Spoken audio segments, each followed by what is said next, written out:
다음 내용 한번 보도록 하겠습니다. 지금 중일 갈등이 점점 치열해지고 있는데 어제요. 외무부 국장끼리 회동이 있었습니다. 그런데 이 사진 한 장이 지금 일본을 발칵 뒤집어 놓고 있는데 먼저 영상부터 좀 보도록 하겠습니다.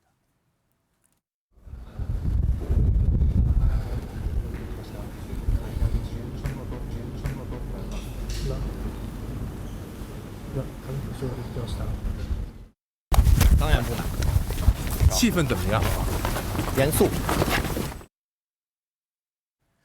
그러니까 국장급 회동을 끝내고 엘리베이터를 타고 내려오는 장면을 영상을 저희가 보여드리는데 사실 처음에 이 사진만 공개가 된 겁니다. 이 사진만 보면은 두 사람이 국장으로 이른바 급이 같은 사람인데 여기 중국의 국장은 바지 주머니에 손을 얹고 있고 일본 외무상의 국장은 뭔가 고개를 숙이는 듯한 모습의 사진이 공개가 된 거예요. 그러니까 이게 일본 쪽에서 보기엔 굉장히 불쾌할 수 있죠. 네, 그럴 것 같습니다. 예. 이 영상이 공개된 어제는 중국 베이징에서 이 중국과 일본 외교부 국장급 협의가 열린 날이었습니다. 예. 문제 이 영상과 사진을 보시면 협의가 끝난 후 이 중국 중앙TV 계열 소셜미디어 계정인 위위 안탄텐에 올라왔던 건데요. 약 20초짜리 영상을 보면 다시 한번 설명해 드리겠습니다. 류진숭 중국 외교부 국장이 양손을 주머니에 넣은 채 시종일관 굳은 표정으로 일본 외무성의 가나이 마사하키 국장을 내려다보는 모습이고요. 예. 그 옆에 선 가나이 국장은 고개를 숙인 채 이 류 국장의 발언을 듣고 있는 것처럼 보입니다. 전후 맥락에 대한 언급이나 구체적인 내용 설명 없이 공개된 예. 영상이고요. 하여튼 이 사진과 영상만 보면 일본 외교부 인사가 중국 외교부 인사에게 마치 머리를 조아리는 것처럼 보여서 예. 일종의 굴욕적인 모습이다라면서 일본 누리꾼들과 여론과 언론이 굉장히 분노하고 그렇죠. 있습니다. 근데 저 두 사람 사이에 있는 사람을 주목해서 봐야 됩니다. 이 사람 여기 통역이거든요. 통역. 그러니까는 일본의 외무성 국장이 이 중국 외교부 국장이 얘기한 통역을 들으려고 고개를 숙인 거 아니냐는 해석도 나오고 있으니까 일본 언론들은 이 부분에 대해서 중국이 의도적으로 이걸 공개했다라고 지금 보고 있어요. 네, 맞습니다. 일본 언론에 따르면 아사히 신문 같은 경우에는 일본이 해명하러 온 것처럼 인상을 만들어서 중국이 우위임을 보이려는 연출하려는 목적이다라고 풀이를 했고요. 요미우리 신문도 일본 측을 불러 항의한 것을 연출하려는 의도가 엿보인다라고 해석했습니다. 마이니치 신문 같은 경우에도 중국 측 외교부 인사 인민복품 복장은 자국을 향한 애국적 메시지를 느끼게 한다라는 분석도 덧붙였습니다. 예. 일본 누리꾼들 같은 경우에도 영상 속 이 중국 외교부 인사의 태도를 지적을 했는데요. 주머니에 손을 넣은 채 하는 외교는 이 세상 어디에도 없다. 제대로 된 나라도 아니라며 예. 지적을 했는데 이 해당 댓글이 크게 공감을 사고 있습니다. 예, 사실 뭐 그런 건 그렇다 치더라도 박 교수님 여기요. 외교부 당국자들이 회담을 하는데 바지에 손을 얹고 넣고 있다. 이거는 결례죠. 그렇죠. 예. 뭐 외교라고 하는 거는 의전으로 시작해서 의전으로 끝난다고 해도 예. 과언이 아닐 정도로 상대방에 대한 존중이 기반으로 됩니다. 그렇기 때문에 뭐 외교 아무리 실무자들끼리의 회의라고 하더라도 바지에 주머니를 넣고 이렇게 이야기를 나눈다는 것 자체가 또 그런 거를 일부러 또 영상으로 만들어가지고 예. 뿌린다는 것 자체가 굉장히 의도적이고 또 결례를 갖다가 우리 화났어라고 하는 거를 거의 공개적으로 드러낸 거다. 그러니까 이 영상은 중국 쪽에서 나온 겁니다. 그렇죠. 예.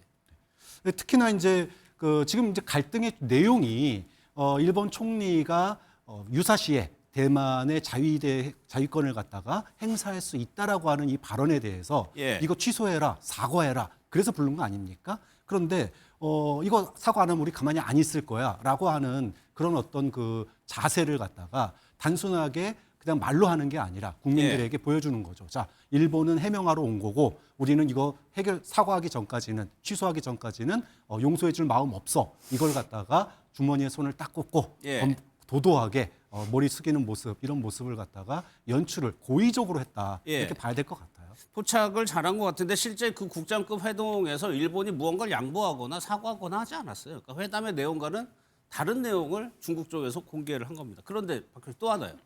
일본 사람들 특유의 그 뭐 예의 바르다고 하는 그 굉장히 인사를 잘하잖아요. 이런 게 반영된 거다라는 해석도 있어요. 그렇죠. 뭐 예. 저 첫 번째 모습은 통역에게 이렇게 귀를 기울이는 모습도 보이거든요. 예. 근데 그런 이 모습도 있고 또 하나는 굉장히 이제 그 깍듯하게 인사하는 것들이 습관화돼 있는 그런 그렇죠. 모습이 있는 거죠. 근데 이걸 갖다가 절묘하게 지금 외교에서 일본이 이렇게 저자세로 나올 수밖에 없을 거다. 우리는 결국 우리가 이길 거다라고 하는 어떻게 보면은 중국 국민들에게 중국의 지도부가 굉장히 영상을 통해서 메시지를 갖다가 예.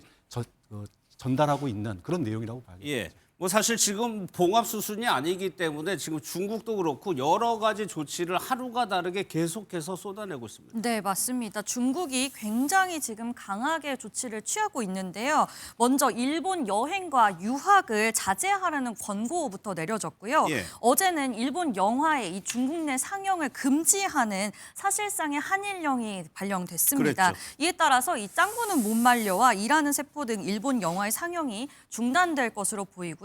이뿐만 아니라 이 중국은 무력 압박 강도도 높였는데요. 오늘부터 오는 25일까지 8일간 서해 남부 해역에서 실탄 사격 훈련을 하겠다라고 밝혔는데 예. 훈련 해역이 이 가장 가까운 일본 일본 섬으로부터 870km밖에 떨어지지 않은 곳입니다. 그리고 여기에 그치지 않고 오늘 오전에 새로운 조치를 또 발표했는데요. 일본 측에 이 일본 수산물 수입을 중단하겠다라고 통보를 했습니다. 예. 그러니까 중국인들 일본의 관광도 막고 있습니다. 여기에 대해서 피해가 17조 정도 된다고 하는데 일본 다카이치 총리 그 말을 한 다카이치 총리로서는 곤란할 수도 있겠지만 일본 내에서 다카이치 총리의 지지율은 아주 높습니다. 네, 지난주에 69%였는데 예. 그 사이에 1%가 또 올라서 70%를 돌파했습니다. 일본 총리로서는 굉장히 이례적으로 높은 지지율입니다. 그렇죠. 과거 전 총리 같은 경우에 뭐 20% 지지율을 보였었으니까 정말 하늘과 땅 차이인데 이 지지율은 뭐 단순하게 이 중국과의 갈등 때문에 높아진 건 아닙니다. 예. 일본도 마찬가지로 지금 환율이 약화되고 있기 때문에 굉장히 고물가에 치닫고 있거든요. 그리고 쌀 구하기도 굉장히 어렵습니다. 이러다 보니까 에너지, 그러니까 우리로 따지면 석유세를 갖다 대폭 인하를 했어요. 예. 그리고 쌀 교환권이라든지 쌀 가격 인하 이렇게 대폭적으로 쌀 배급을 갖다가 양을 늘렸습니다. 이런 대책들이 고물가에 시달리던 일본 국민들에게 굉장히 잘했다라고 하는 칭찬을 받으면서 일본 다카이치 총리의 지지율이 올라갔던 거고요. 예. 지금 고물가 대책, 그다음에 미일 정상회담 이 부분도 굉장히 잘했다 이런 평가를 또 받고 있습니다. 그러다 보니까 지지율이 높은데 이제 문제는 이 지지율이 허니문 효과라는 거예요. 아직은요. 그렇기 예. 때문에 앞으로 중국과의 갈등이 실제로 경제적인 타격으로 이어지고 예. 특히 여행업이라든지 지금 어업이라든지 이런 부분들이 타격이 굉장히 심해질 텐데 이랬을 경우에도 과연 이 지지율이 계속 유지될 것인가 여기에 대해서는 일본 언론들도 굉장히 예. 앞으로 어떻게 될지 모르겠다 이런 반응들이 나오고 있습니다. 이재명 대통령도 G20 때문에 순방을 간 거죠. 사실 이 협의가요. G20에서 총리들 간의 만남을 협의하러 간 자리라는 외신 보도가 있었지만 중국이 아예 안 만나겠다고 공개적으로 얘기를 해버렸습니다.